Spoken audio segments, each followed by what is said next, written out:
today I am doing a tip video for all you photographers out there looking for some posing tips.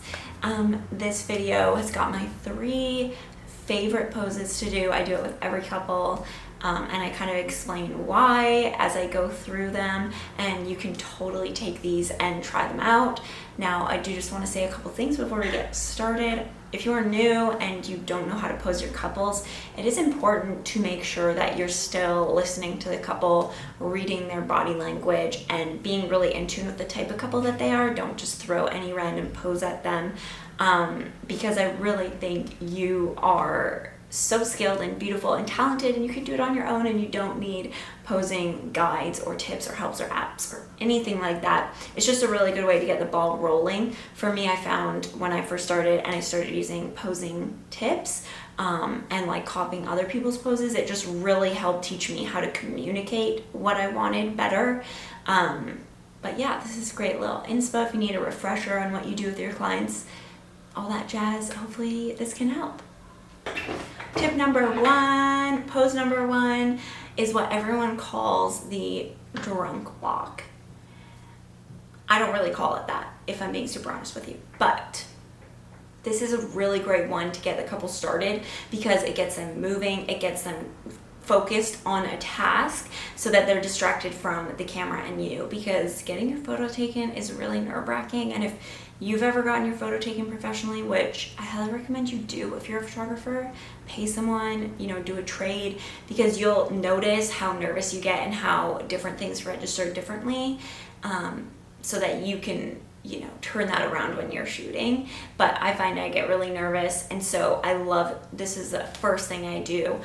And it can just be a simple walk. It doesn't have to be a drunk walk. Sometimes I'll call it a festival walk, a tipsy walk. There's so many different names for it. You can get people running, you can get people skipping, or you can just literally just get them to walk, hold hands, look at each other, talk, all that jazz. I highly recommend this. It gets them moving, distracted, like I said. It's a great one. What I recommend to do with this one is to tell them to really focus on each other. So if they want to, make jokes with each other, laugh at each other's faces, do things like that as they're doing this task, I find that really helps to also loosen them up. Honestly, I gauge what type of walk I tell them to do based on the couple themselves. If they're a little bit more maybe young and they've talked about going out, or if you follow them on Instagram and you see them post pictures going out for dinners or getting drinks or making drinks at home, that something like a tipsy walk, a festival walk, or a drunk walk is probably going to register with them. But if you know that they're not that type of couple, then using those words isn't probably going to register with them as well. So you want to make sure that you're guiding them in a way that works for their personalities, which is why I said that sometimes just a simple walk. Hold hands, look at each other, walk. That's all you have to do. And yeah, that's my first posing tip. Pose number 2 is what I call the hug. Pose number 3 is called the modified hug. So the hug is an actual name that I call it. And it's what I call it that, can't talk, for a reason, because I literally just get them to hug each other. And I tell them to hug as if they just got home from work or something like that, so that they hug naturally. I tell them, hug as you normally would. Don't worry about me. Just hug, come out of it, look at each other while you're looking at each other. You can talk, you can giggle, you can laugh, you can kiss, do whatever you would normally do. Don't worry about the camera.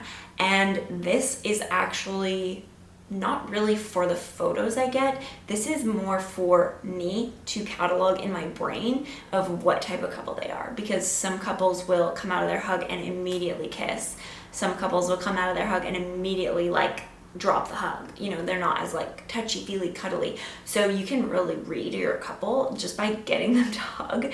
And if you just so happen to get a couple cute pictures, you're winning. It's a win-win. But then you know how to go and continue on with the session, knowing that fact alone of what type of couple they are and how their bodies kind of fit together. Pose number 2 is the modified hug. Like I said, the modified hug is basically I get them to hug each other like they just did, so I keep that pose kind of natural and loose. I'll do this throughout the section a few different times, and I'll vary it a little bit, like vary what I say and tell them to do, because it's just such a great staple to have in your, you know, repertoire of poses. And what I get them to do is I get them to hug each other, and then I use my camera as an example to show them what I want them to do with my faces. So I pretend my camera's like my boyfriend. But basically I get them to hug and then look towards the camera, so they're looking like towards me. And then I get them to tip their foreheads together, their temple to temple. And when they do that, I tell them, just let your eye line fall naturally to the ground. Don't look anywhere in particular.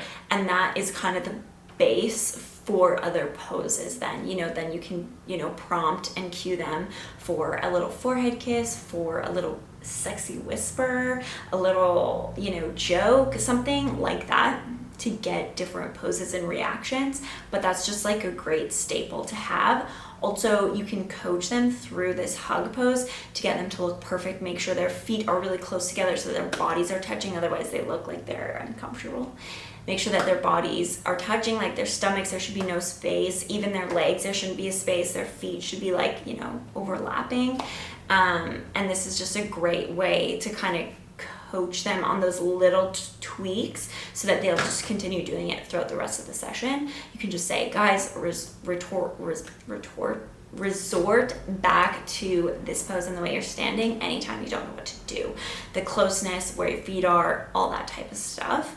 And again, like, these things take practice. It takes practice to learn how to communicate that with your client, and it takes practice too, just to figure out what works, you know, for people and different bodies. You're gonna have to do this on your own, but the modified hug is my favorite one.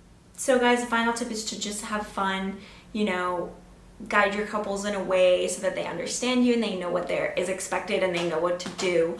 Always be communicating in a really clear and concise way as best as possible. I really believe that you just have to do it yourself. You just have to lose a notion that you need to know how to pose your couple and just go in and be creative and free. And it is really hard. It's a mental hurdle. You gotta force yourself to do it, but you can do it, I believe. And give your clients the space to be free, you know, a butt grab, a little sexy joke, a little this, a little that. And if you have struggles with any of these poses, particularly the more still ones, I really, really cannot stress enough, just get your couple to take a really big deep breath in together, and they'll do it and you'll do it too, and then exhale. And your couple, honest to God, because they're nervous, they'll go, ah, and on the exhale, start shooting, because they're gonna look so relaxed and so comfortable. So just have fun and give your couples the space to relax, to be themselves, to do what they feel is natural for them. You can have a few staples to always resort back to, which is so helpful, but honestly, read your couple, read the environment, and just have fun and be creative, guys. Thank you for watching. If you like this video, you know, subscribe, comment below your thoughts. If you have any poses that you love to do, I'd love to hear them. And if you want to see more of these videos, please let me know. Thank you so much. Appropriately, that's gonna be like really distracting. Oh my God, it's not even worth it. It's some stupid advertisement text. Restart.